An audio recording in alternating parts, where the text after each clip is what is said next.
Breaking లో చూస్తున్నాం. తెలంగాణ రాష్ట్ర ప్రభుత్వం ఉద్యోగ ఉపాధ్యాయ పెన్షనర్లకు గుడ్ న్యూస్ చెప్పింది. ఉద్యోగుల డిఏ అలవెన్స్ అలాగే మొత్తం 3.64% పెంచింది. పెంచిన డిఏ 2023 జనవరి 1 నుంచి వర్తిస్తుందంటూ ఆర్థిక శాఖ ముఖ్య కార్యదర్శి సందీప్ కుమార్ సుల్తానియా ఉత్తర్వులు జారీ చేశారు. ప్రస్తుతం ప్రభుత్వోద్యోగులకు డిఏ 26.39% ఇస్తుండగా తాజాగా పెంపుతో 30.03% చేరుతుంది. పెంచిన డిఏను జూన్ నెల వేతనంతో జూలైలో ఇస్తారు.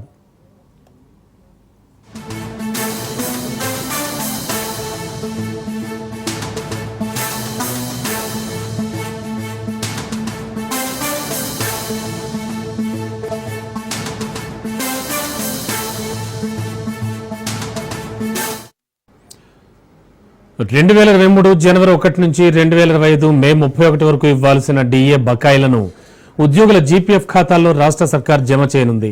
పదవీ విరమణ పొందిన ఉద్యోగులకు డిఏ బకాయిలను 28 వాయిదాల్లో చెల్లిస్తారు.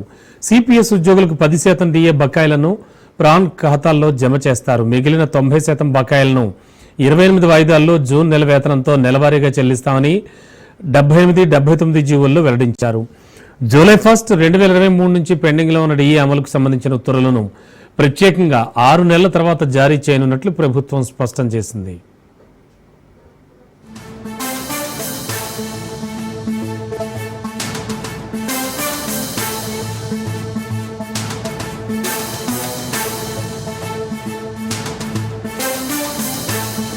తెలంగాణ ప్రభుత్వం విద్యార్థులకు మరో గుడ్ న్యూస్ తెలిపింది. రాష్ట్రంలో భారీగా కొత్త ప్రభుత్వ పాఠశాలలు ఏర్పాటు చేస్తున్నట్లుగా సీఎం రేవంత్ రెడ్డి ప్రకటించారు.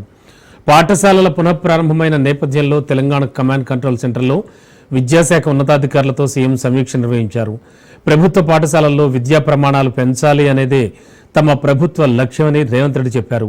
విద్యా ప్రమాణాలు పెంపు లక్ష్యంతో రాష్ట్రంలో 20 మంది కన్నా ఎక్కువ పిల్లలున్న గ్రామీణ పట్టణ ప్రాంతాల్లో ఏడాది కొత్తగా 571 పాఠశాలలు ప్రారంభిస్తున్నట్లు వెల్లడించారు. ప్రభుత్వ పాఠశాలల్లో చేరిన ప్రతి విద్యార్థికి నాణ్యమైన విద్య అందేలా వ్యవస్థను తీర్చిదిద్దాలని సీఎం ఆదేశించారు. బోధన ప్రమాణాల పెంపునకు తీసుకోవాల్సిన చర్యలను అధికారులకు సూచించారు.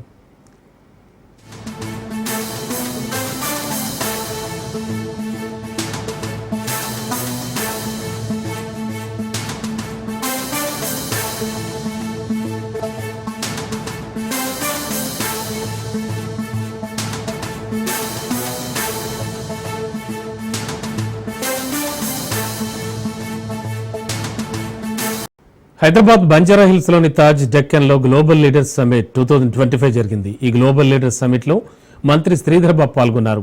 ఒకే వేదికపై Democrats, top leaders, business mens కలిసి ఈ సమ్మిట్ ఏర్పాటు చేశారు. ఈ సమ్మిట్ లో రాజ్ న్యూస్ చైర్పర్సన్ లక్ష్మీరావు పాల్గొన్నారు. ఈ సందర్భంగా లక్ష్మీరావుకు శాల్వా కప్ సత్కరించి మెమెంటో అందించారు.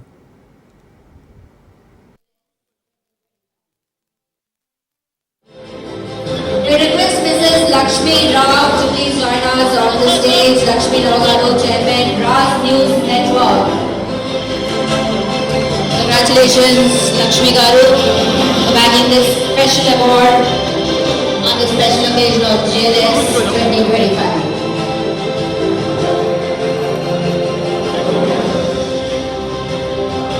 Congratulations, Mr. Jaluri. We were waiting for you.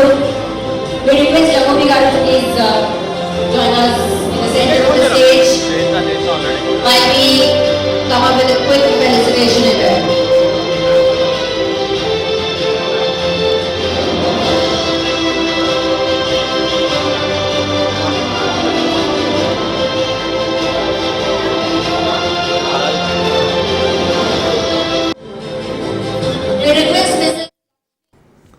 Hyderabad Taj Deccan లో గ్లోబల్ లీడర్స్ సమ్మిట్ జరిగింది. ఈ కార్యక్రమానికి మంత్రి శ్రీధర్ బాబు ముఖ్య అతిథిగా హాజరయ్యారు. వివిధ దేశాల నుంచి డెలిగేట్స్ ఈ సమ్మిట్ లో పాల్గొన్నారు. ప్రపంచంలో అనేక మార్పులు వచ్చాయన్నారు. మారుతున్న కాలంలో సాంకేతిక అభివృద్ధి తప్పనిసరన్నారు. నైపుణ్యం, నమ్మకంతో ముందుకు సాగాలని మంత్రి చెప్పారు. తెలంగాణ ఒక కొత్త రాష్ట్రం, యంగ్ అండ్ వైబ్రెంట్ స్టేట్ అని శ్రీధర్ బాబు అన్నారు.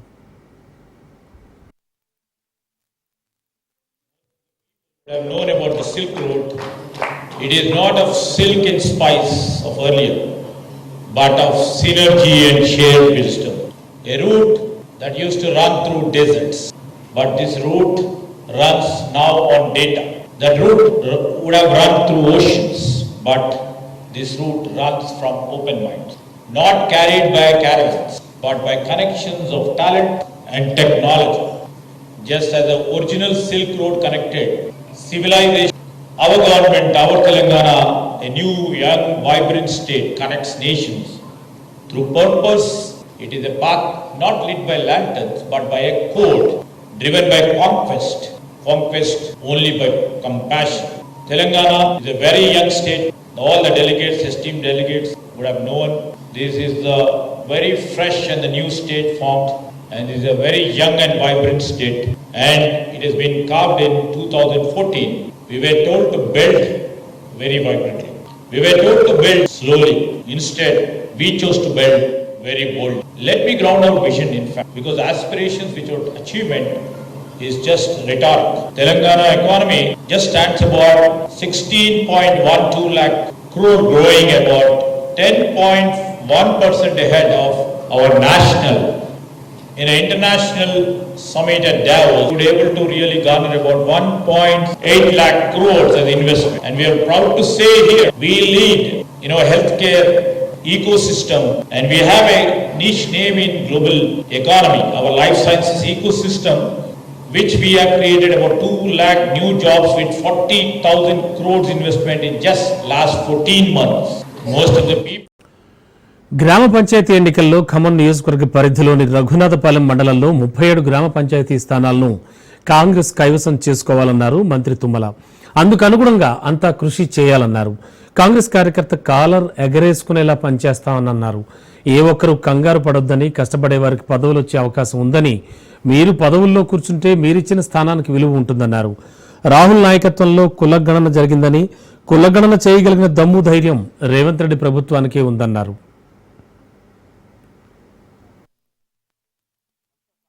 చేయటం కోసం ముఖ్యుల్ని మీకై మీరు కూర్చొని పెట్టుకున్నారు. అభివృద్ధి కార్యక్రమాలతో పాటు పార్టీ కార్యక్రమాలను కూడా సమన్వయం చేయండి. మనోళ్ళందరినీ కూడా ఐక్యంగా ఉండేటట్టుగా ప్రయత్నం చేయండి.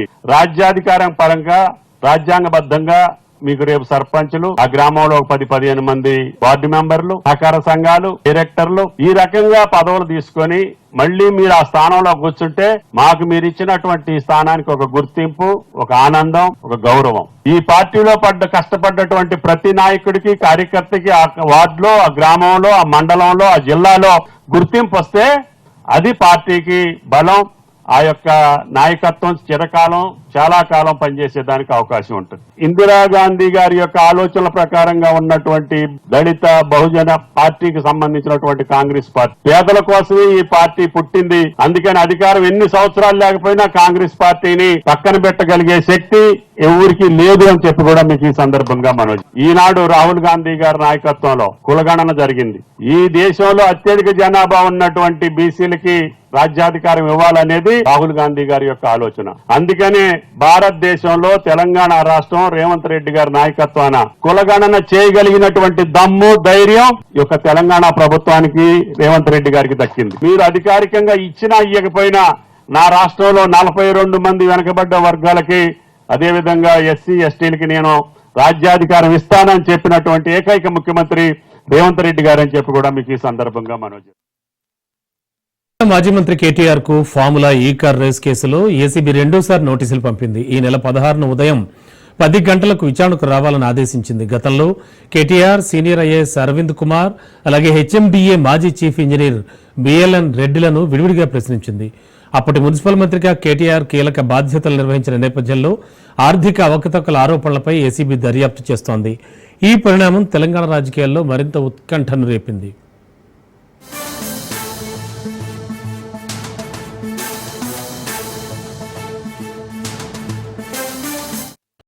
తల్లికి వందనంలో 13,000 ఇచ్చి 2,000 తన ఖాతాలో పడ్డాయన్న వైసీపీ నేతలకు తీవ్ర పరిణామాలు తప్పని స్ట్రాంగ్ వార్నింగ్ ఇచ్చారు మంత్రి లోకేష్.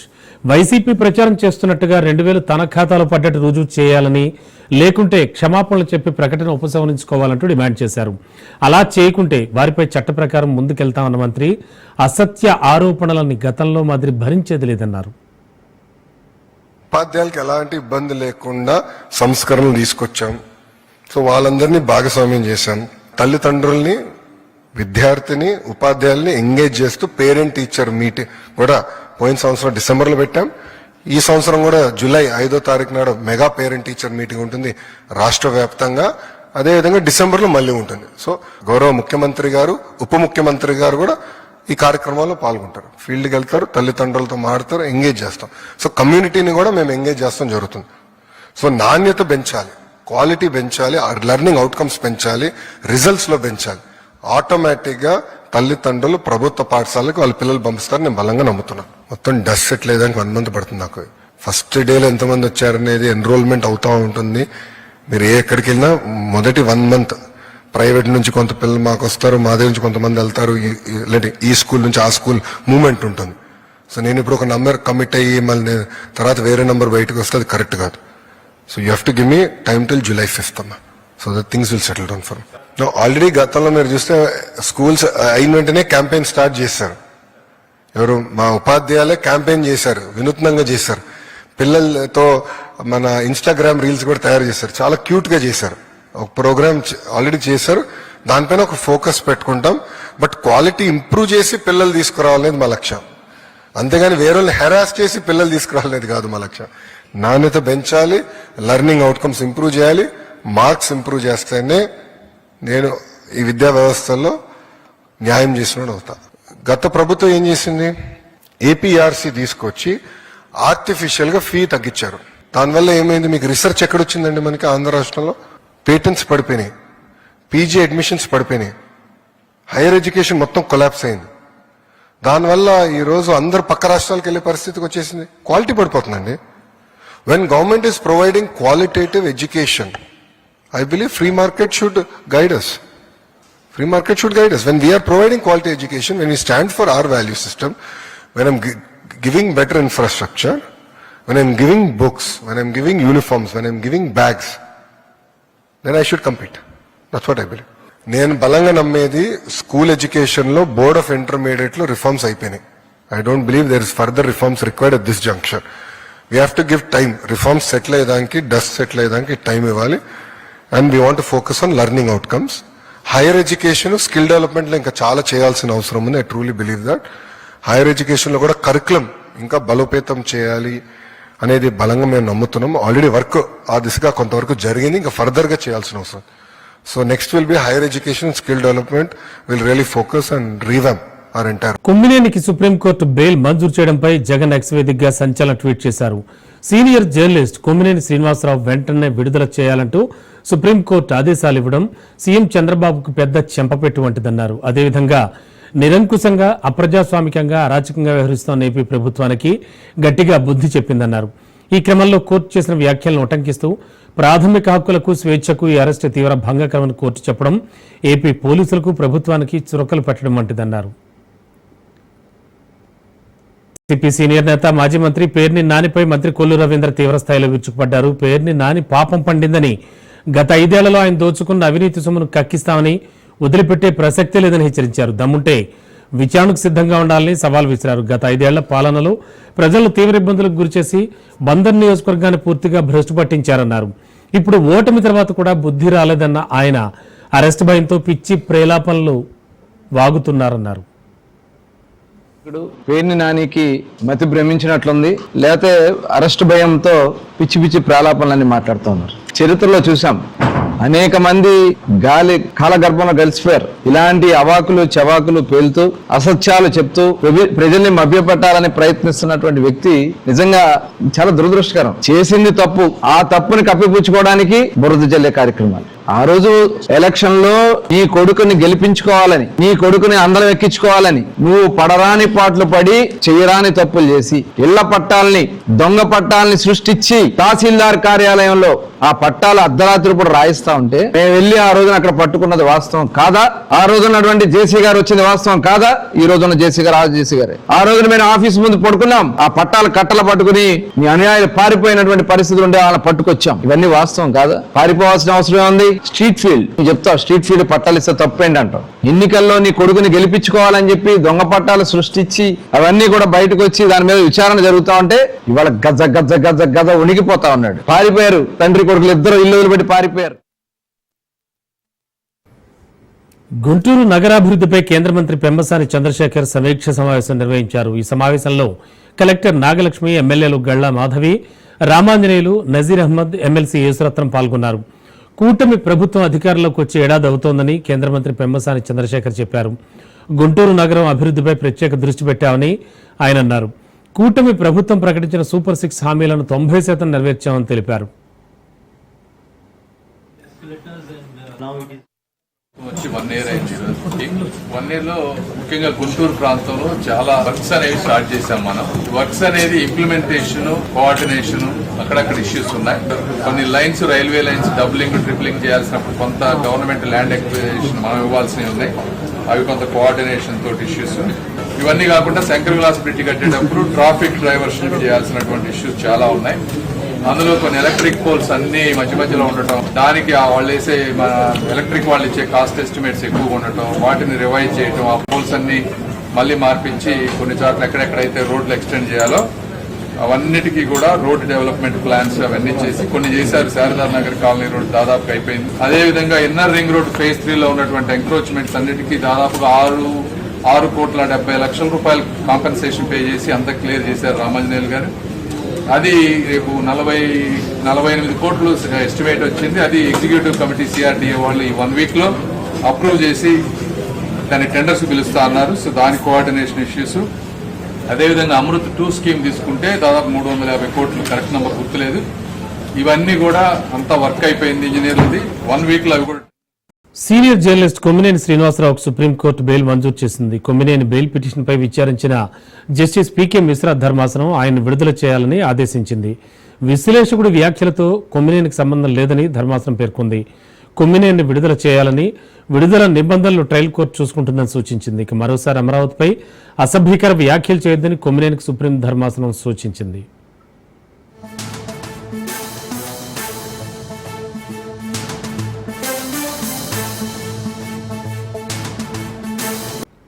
అహ్మదాబాద్ విమాన ప్రమాద ఘటనలో 265 మంది మరణించిన నేపథ్యంలో డీజీసీఏ కీలక నిర్ణయం తీసుకుంది. 100 మంది చావుకు కారణమైన బోయింగ్ విమానాల భద్రతపై తనిఖీలకు ఆదేశాలు జారీ చేసింది. అన్ని బోయింగ్ విమానాలను తనిఖీ చేయాలంటూ ఎయిర్ ఇండియాకు డీజీసీఏ ఆదేశాలు జారీ చేసింది. తనిఖీ అనంతరం నివేదిక సమర్పించాలని స్పష్టం చేసింది.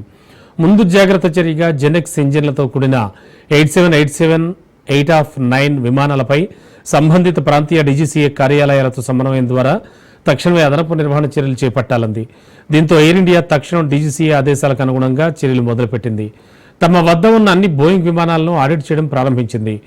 787 మోడళ్లలో విమానాల భద్రతా ప్రమాణాలను ప్రత్యేకంగా తనిఖీ చేయడమే కాకుండా దానిపై సమగ్రమైన నివేదికను రూపొందిస్తోంది. ప్రస్తుతం ఎయిర్ ఇండియా బోయింగ్కు చెందిన 787-8 సిరీస్లో 26, 787-9 సిరీస్లో 7 విమానాల్ని నడుపుతోంది. వీటన్నిటినీ ఎయిర్ ఇండియా రిపోర్ట్ను రూపొందించి డీజీసీఏకి సమర్పిస్తుంది.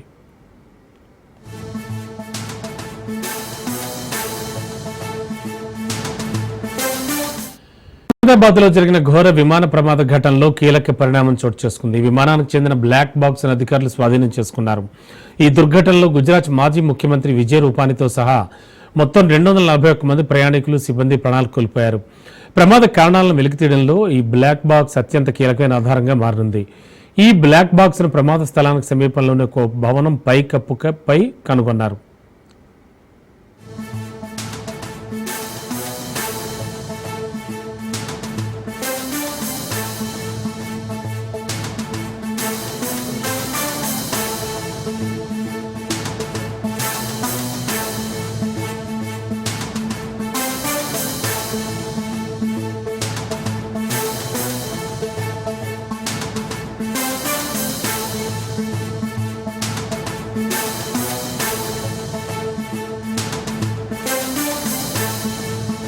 మరోవైపు చూస్తే అహ్మదాబాద్ విమాన ప్రమాదంపై హై లెవెల్ కమిటీ ఏర్పాటు చేశారు. పలు విభాగాల్లోని నిపుణులతో ఈ కమిటీ ఏర్పాటైంది. ఇక ఈ కమిటీ ప్రమాదాలు జరగకుండా తీసుకోవాల్సిన జాగ్రత్తలపై అధ్యయనం చేస్తుంది. ఇక విమాన ప్రమాదంపై డీజీసీఏ బృందం దర్యాప్తు ముమ్మరం చేసింది. Air craft accident investigation bureau AAIB DG నేతృత్వంలో దర్యాప్తు చేయనుంది. ఇందులో భాగంగా ప్రమాద కారణాలను డీజీసీఏ టీం అడిగి తెలుసుకోనుంది.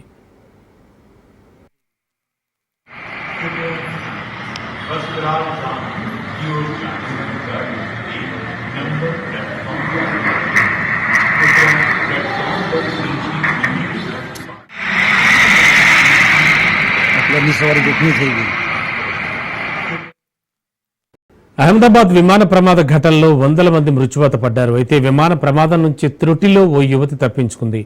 భూమికా చౌహాన్ కు 10 నిమిషాలు ఆలస్యం కావడంతో సిబ్బంది అనుమతించలేదు. దీంతో ఫ్లైట్ మిస్ అయింది. ఇక ఎయిర్పోర్ట్ నుంచి భూమిక వెనుదిరిన కాసేపటికే ఈ ఘటన సమాచారం అందింది. అయితే అమ్మవారి దయతోనే ప్రాణాలతో బయటపడ్డాన్ని భూమికా చౌహాన్ చెబుతున్నారు.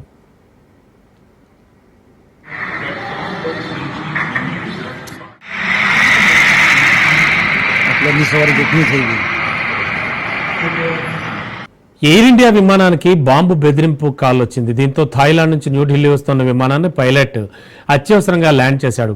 థాయిలాండ్ విమానాశ్రయ అధికారులు ఈ విషయాన్ని ధృవీకరించారు. ఫుకెట్ విమానాశ్రయం నుంచి న్యూఢిల్లీకి AI-379 విమానం బయలుదేరింది. అందులో మొత్తం 156 మంది ప్రయాణికులు ఉన్నారు. ఈ క్రమంలో బాంబు బెదిరింపు రావడం తీవ్ర కలకలం రేపింది. దీంతో అండమాన్ సముద్రంపైనే విమానం చక్కర్లు కొట్టింది. అనంతరం అధికారులు విమానాన్ని తిరిగి థాయిలాండ్కు మళ్లించి అత్యవసరంగా ల్యాండ్ చేశారు. బాంబు స్క్వాడ్ బృందం విమానంలో తనిఖీలు చేస్తోంది. అయితే బాంబు బెదిరింపు ఎలా వచ్చిందనే విషయాన్ని ఇంకా అధికారులు వెల్లడించలేదు.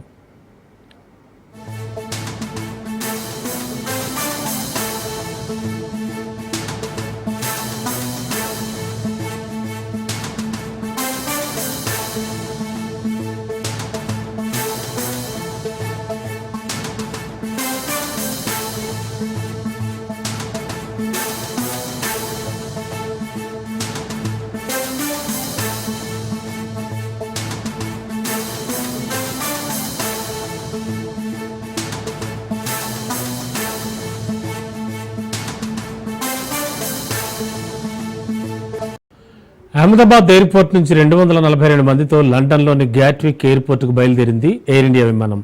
మధ్యాహ్నం 1:18 టేకాఫ్ తీసుకుని 2 నిమిషాల్లోనే మేఘానిలోని గుజ్జల్ విమానాశ్రయ సమీపంలో కుప్పకూలింది. భారీ పేలుడు కారణంగా దట్టమైన పొగలు వ్యాపించాయి. ఈ ఘోర విమాన దృశ్యాలు అందరి హృదయాలను కలిచివేస్తున్నాయి. అయితే ఈ విమాన ప్రమాదంపై ఓ మహిళ 6 నెలల ముందే ట్వీట్ చేసింది.